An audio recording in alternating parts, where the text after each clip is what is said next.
नमस्कार मंडळी, सगळ्यांचं स्वागत आहे पुन्हा एकदा. तर आपलं टोमॅटोसाठी बघू शकता इकडं सामान सगळं आलं, ऑटोमध्ये आणलं गावामधून. मल्चिंग असेल, ठिबक असेल, खत असेल खाली इकडं. तर चला व्हिडिओ शेवटपर्यंत बघा, तुम्हाला दाखवतो काय काय आणले आणि कसं कसं आणलं ती. तर व्हिडिओ शेवटपर्यंत बघा आणि पेजला यूट्यूबवर बघत असाल तर आपल्या चॅनलला सबस्क्राईब करा आणि फेसबुकला बघत असाल तर पेजला फॉलो करायला विसरू नका. व्हिडिओ शेवट बघा. तर बघा मंडळी, तुम्हाला मी आता दाखवून घेतो बरं का खतं कोणची आपण आणलीत आपल्या टोमॅटोसाठी. बघा, इफकोचा ड्रायहायड्रेट पॉलीहायलाइट, पुन्हा जय किसानचा आपला इकडं पोटॅश, पुन्हा हे आपला मोठा खात RCFचा, आणि इकडं कॅलरीज म्हणजे आपलं पिकाला लागणारं कॅल्शियम, मॅग्नेशियम, सल्फेट असं काही सगळे ह्याच्यामध्ये आहे.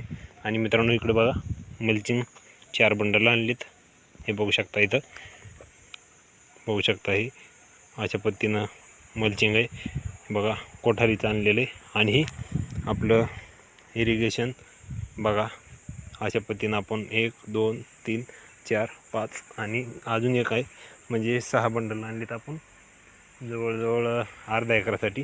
तर मित्रांनो, हे सर्व काही आपलं नाही म्हणलं तरी 17-18 हजाराची जवळजवळ असेल, कारण 6 बंडल 4 बंडल 6 म्हणजे खूप सारा खर्च होतो आहे. तुम्हाला सांगितल्याप्रमाणे 40,000 रुपये सगळ्या लागवडीपासून जी काढणीपर्यंत आपल्या टोमॅटोला खर्च होणार आहे.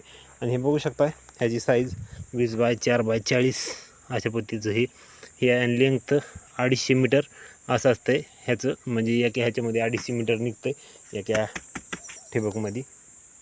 आणि ह्याचं जर बघा तुम्हाला कळत असेल तर हे सुद्धा तुम्ही बघून घ्या. हे MM दाखवलं आहे असं, म्हणजे वेट 1000. आपल्याला काही समजत नाही, परंतु तुम्हाला समजत असेल तर या पद्धतीनं असं आहे, हे बघून घ्या. तर बघा कसं वाटलं आमचं हे सामान, आणि तुम्ही पण असं वापरता का हे सांगा खत. आणि व्हिडिओ कसा वाटला कमेंट करून नक्कीच कळवा. भेटू दुसऱ्या व्हिडिओमध्ये, तोपर्यंत रामकृष्ण हरी.